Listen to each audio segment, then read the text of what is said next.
नमस्कार, स्वागत है आपका बिहार समाचार में। इस वीडियो में हम बात करेंगे बिहार की अब तक की सभी बड़ी खबरों के बारे में। सभी खबरें आपके काम की और सिलेक्टेड हैं। तो आज की बड़ी खबरों पर बात करने से पहले आपसे एक छोटी सी अनुरोध है कि इस वीडियो को एक प्यारा सा लाइक अवश्य कर दीजिएगा। आपका एक लाइक करना ही हमारी मेहनत का फल होता है। तो चलिए शुरुआत करते हैं आज की पहली बड़ी खबर से। लालू यादव पटना आ रहे हैं और इसको लेकर अब तेजप्रताप यादव ने बड़ा बयान दे दिया है। कहा है कि लालू के बिहार आते ही खोल दूंगा सबकी पोल, किसी की हैसियत नहीं है मुझे राजद से निकालने की। जी हां, तेजप्रताप यादव कल काफी गुस्से में नजर आए। उन्होंने पूरे दमखम से पटना में जनशक्ति यात्रा निकाली और गांधी मैदान से काफिले के साथ नंगे पांव कदम कुआं स्थित जेपी के आवास तक गए। और यही नहीं, उन्होंने विरोधियों को आगाह भी किया कि लालू प्रसाद के आने पर सबकी पोल खोल दूंगा। राजद से निकाले जाने की चर्चाओं का भी जवाब दिया और कहा कि राजद से मुझे निकालने की किसी में हैसियत नहीं है। आपको बता दें कि पिछले हफ्ते ही राजद के उपाध्यक्ष शिवानंद तिवारी ने बयान दिया था कि तेजप्रताप अब राजद में नहीं हैं। लेकिन तेजप्रताप ने नेता प्रतिपक्ष तेजस्वी यादव के साथ किसी तरह के विवाद से इनकार किया है और कहा कि पार्टी और परिवार में उनका किसी से मतभेद नहीं है। उन्होंने कहा कि मेरी लड़ाई भाजपा और जदयू से है, आरएसएस से है। वह कृष्ण के भक्त हैं और कहा कि मुझे कोई निकाल नहीं सकता है।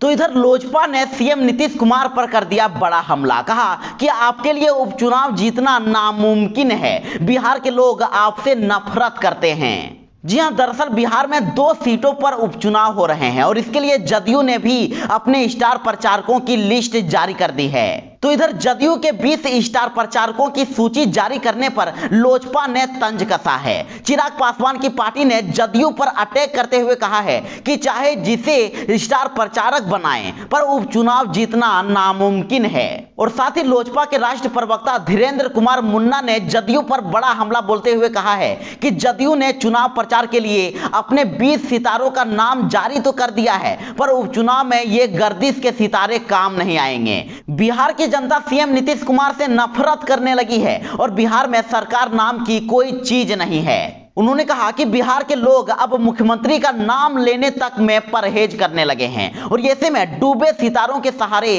उपचुनाव जीतना नामुमकिन है। और इतना ही नहीं, उन्होंने यहां तक कह दिया कि मुख्यमंत्री नीतीश कुमार को बिहार के विकास के लिए संन्यास ले लेना चाहिए।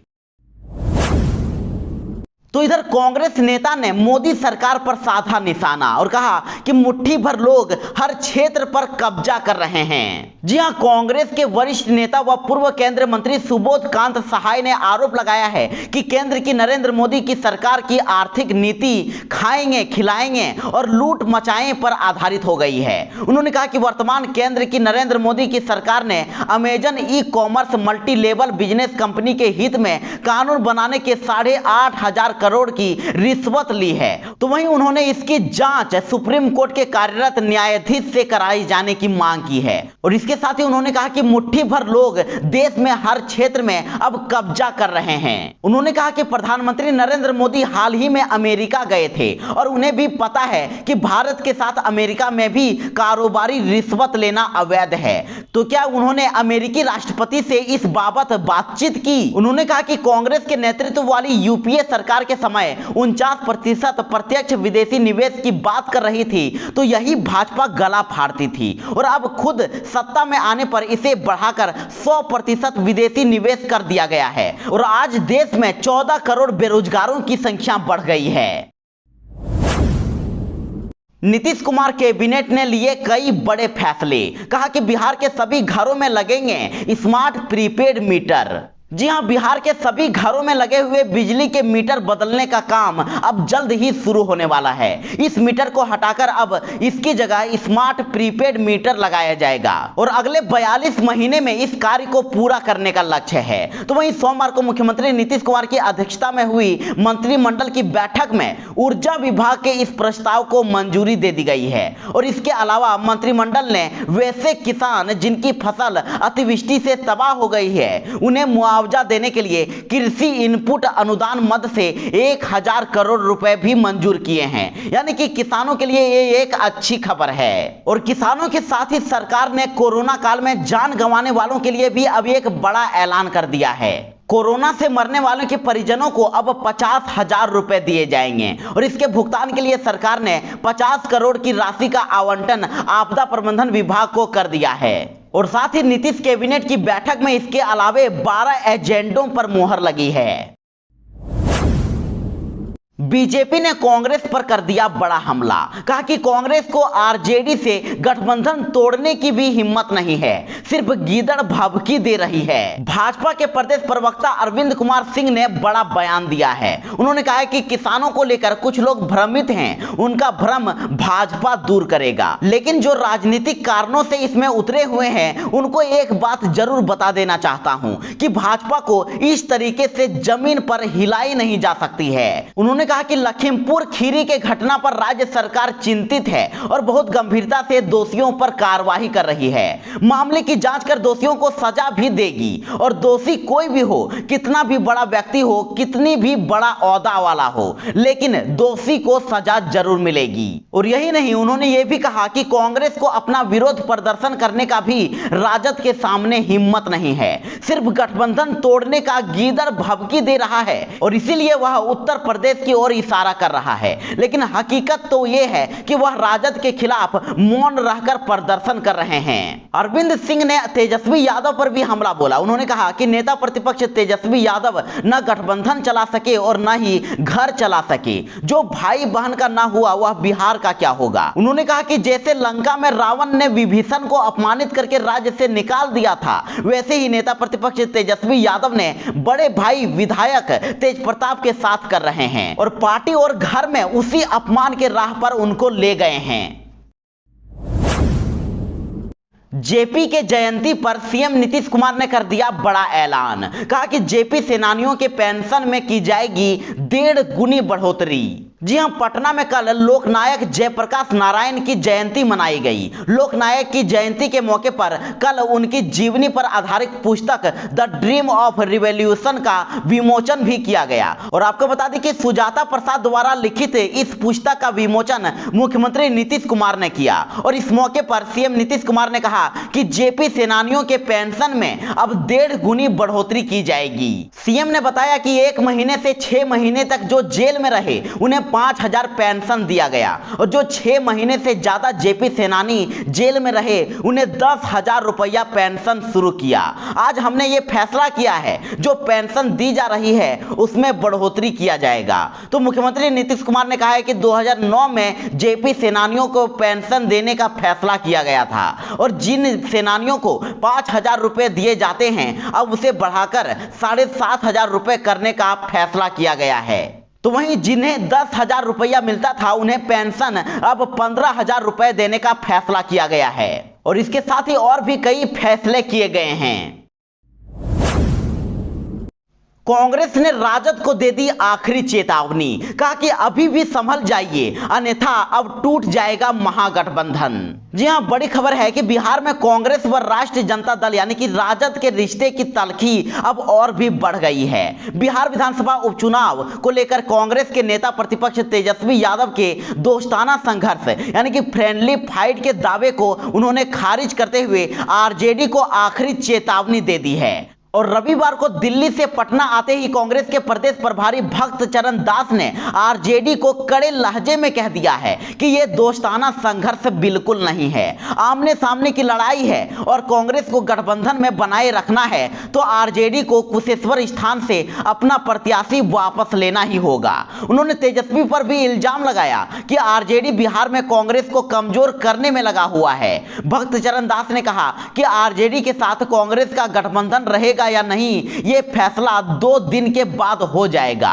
उन्होंने कहा कि आरजेडी ने कुशेश्वर स्थान से प्रत्याशी अगर वापस नहीं लिया तो कांग्रेस मुकाबले के लिए तैयार है। मुख्यमंत्री नीतीश कुमार ने जाति जनगणना को लेकर बड़ा ऐलान किया है। कहा है कि विधानसभा उपचुनाव के बाद लेंगे फैसला, बहुत जरूरी है जातीय जनगणना। जी हां, जाति जनगणना को लेकर नीतीश कुमार विधानसभा उपचुनाव के बाद निर्णय लेंगे। नीतीश कुमार ने सोमवार को यह साफ कर दिया है कि जाति जनगणना कराना बहुत जरूरी है और इस पर सभी दलों के साथ सर्वसम्मति से एक राय बनाकर फैसला किया जाएगा। उन्होंने मीडिया से बात करते हुए कहा कि जो पिछली बार 2011 में जाति जनगणना कराई गई थी उसमें कई तरह की त्रुटियां थी, उसे जाति जनगणना नहीं माना जाएगा और हम जो जाति जनगणना कराएंगे उसमें सभी बातें वर्गीकृत होगी। सीएम ने कहा कि जाति जनगणना किस तरह से होगी उसको लेकर लगातार विचार कर रहे हैं और अभी अंतिम निर्णय नहीं लिया गया है। अभी उपचुनाव होने की वजह से सभी अपने अपने काम में लगे हैं और उपचुनाव के बाद सर्वदलीय बैठक बुलाएंगे। तरीके से एक एक चीज का ख्याल रखा जाएगा और जाति उपजाति की उपजाति ये तमाम चीजें होती है, लेकिन उस पर गहरे तरीके से अध्ययन करना होता है और उपचुनाव के बाद अंतिम निर्णय लिया जाएगा। बिहार में अब ट्रैफिक नियम तोड़ा तो अब करनी होगी पढ़ाई। दिसंबर से जुर्माना के साथ 1 घंटे की लगेगी क्लास। जी हां, अब बिहार में ट्रैफिक नियमों का उल्लंघन करने वालों को पढ़ाई करनी होगी। हेलमेट नहीं पहनने, सीट बेल्ट नहीं लगाने सहित यातायात के अन्य नियमों का पालन करना होगा और ऐसा नहीं करने पर आंशिक ट्रेनिंग लेनी होगी और प्रशिक्षण लेने के बाद ही वाहन चालक को ड्राइविंग लाइसेंस सहित गाड़ी के अन्य कागजात मिलेंगे। आपको बता दें कि अभी ऐसा सिर्फ राजधानी पटना में है और परिवहन विभाग अब इसे पूरे बिहार में विस्तार करने जा रहा है और तैयारी भी शुरू हो चुकी है। साथ ही आपको बता दें कि इस सुधारात्मक प्रशिक्षण कार्यक्रम के तहत यातायात नियमों का उल्लंघन करने वालों को प्रशिक्षण केंद्र में बुलाकर 1.5 घंटे की ट्रेनिंग दी जाती है और इसके लिए परिवहन विभाग के ऑफिस में एक विशेष क्लासरूम तैयार किया गया है और ट्रेनिंग रूम में एक साथ 20 लोग बैठ सकते हैं। तो वहीं सोमवार से शनिवार तक हर दिन 1.5 घंटे के 2 स्लॉट में ट्रेनिंग दी जाती है। जेपी जयंती पर तेजप्रताप के पैदल मार्च पर उमेश कुशवाहा ने कसा तंज और कहा कि यह महज दिखावा है और कुछ नहीं है। जी हां, उमेश कुशवाहा ने लालू परिवार पर बड़ा हमला कर दिया है और लालू परिवार में चल रहे झगड़े पर उमेश कुशवाहा ने कहा कि जो अपने परिवार और महागठबंधन का भला नहीं कर सका वह जनता की भलाई के बारे में कैसे सोच सकता है। महागठबंधन में टूट हो गया है और लालू जी का परिवार बिहार के राजनीति से समाप्त हो चुका है। लालू यादव के 15 साल के शासन में क्या कुछ हुआ है ये किसी से छुपा हुआ नहीं है। उमेश कुशवाहा ने कहा कि जेपी जी समाजवाद के योद्धा थे।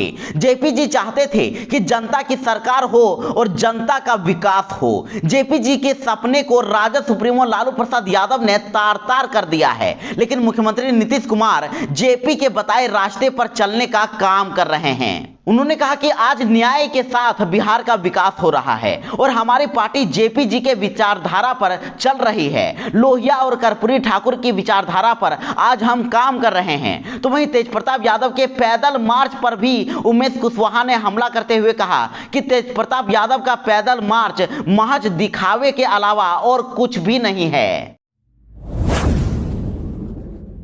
तो अब नीतीश कुमार ने भी मान ही लिया कि देश में है बिजली का संकट और कहा कि यही सच्चाई है। जी हां, कोयले की कमी के कारण उत्पन्न बिजली संकट को लेकर बिहार के मुख्यमंत्री नीतीश कुमार ने कहा है कि यह सच है कि यह एक समस्या है और अपनी आवश्यकता के अनुसार या तो हम इसे एनटीपीसी से प्राप्त करते हैं या फिर प्राइवेट कंपनियों से, लेकिन अब आपूर्ति प्रभावित है। कुछ कारण है जिनके कारण ऐसी स्थिति उत्पन्न हुई है और यह सिर्फ बिहार में नहीं है, ये हर जगह है। उन्होंने कहा कि जहां से हम लोग बिजली लेते हैं वहां से जरूरत के हिसाब से अभी बिजली बिहार को नहीं मिल रही है, इसलिए अधिक दाम पर हम लोग बिजली खरीद कर आपूर्ति कर रहे हैं और पिछले 5 दिनों में 570 लाख यूनिट बिजली की खरीद की गई है, जिसकी लागत 90 करोड़ की है और हम लोग करीब करीब जरूरत के मुताबिक बिजली उपलब्ध करा रहे हैं।